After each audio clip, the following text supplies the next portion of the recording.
Нұрғазыда, Даярдан Тұрсын Ибраева, Дайрагүл Атбашыда.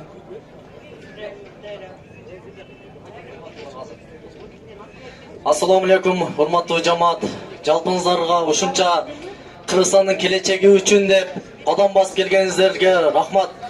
Сиздердин ар бириңиздер Кыргызстандын эртеңки күнүнө кайдыгер карабаган жарансыздар. Сиздердин бардыгыңыздардан Аллах разы болсун. Ошондой эле мен дагы өзүм атай ошол Садыр Жапаровду колдоп келдим бул жака. Бизди эч кандай бирөө каржылаган жок. Бирөө бизге акча берип митингге барып кой деп айткан жок. Биз өзүбүз чын жүрөгүбүздөн ошол Садыр Жапаровго болгон сыйыбыздан ушул жерге келип чогулуп отурабыз. Ошондой эле биз бардык ушул жерге келген мыймандар, коноктор акыйкаттык деп келдик бул жергечи. Эч бирибиз бир башка кызчылыкты издеп келген жокпуз. Ошондуктан сиздерден сураныч бул митингди тынч өткөрөйлү деп мен дагы суранып кетмекчимин. Анында бизде мусулмандарда ханга баш ийүү биздин милдетибиз. Ошол эле маалда биздин президентибизге, чоңдорубузга баш ийүү менен ынтымак сактап бул жерде тынчтык митингин жакшы деңгээлде, бир жогорку деңгээлде өткөзүп алайлы. Биз өзүбүздүн адеп акылыбызды көрсөтөлү. Башка бул жерде журналисттер турат. Балким башка чет мамлекеттерге көрсөтөт бул биздин митингибизди.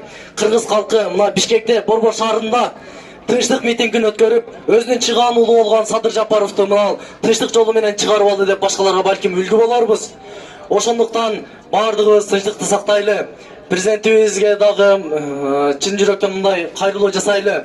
Биздин урматтуу президентибиз Сооронбай Шарипович айкөлдүк кылып, биздин үмүтүбүздү аткарып, ошол элдин үнүн угуп, Садыр Жапаровду бизге боштондукка чыгарып берсин деп сурамакчыбыз. Анында мен дагы бир эскертип кете турган нерсе, биз билбейбиз эртең башыбызда кандай күн болорун. Эч ким билбейт эртең кандай турмушта кандай күн кечирерибизди. Биз акыйкаттык үчүн күрөшөбүз. Ушул эл патриоттор, чыныгы Кыргызга күйгөн инсандар эртең эле балким азыркы бийликте болуп, бирок эртең кандайдыр бир кыйноого туш келген болсо, ушул эл кайрадан келебиз буйруса. Ошол эле адамдарга дагы үнүбүздү айтабыз, жеткизебиз буйруса. Ошондуктан бардыңыздарды чакырып кетем, ошол митингди жакшы бир деңгээлде өткөрөйлү. Көп убакыт албайлы, көңүл бурганыңыздарга чоң рахмат. Алла разы болсун.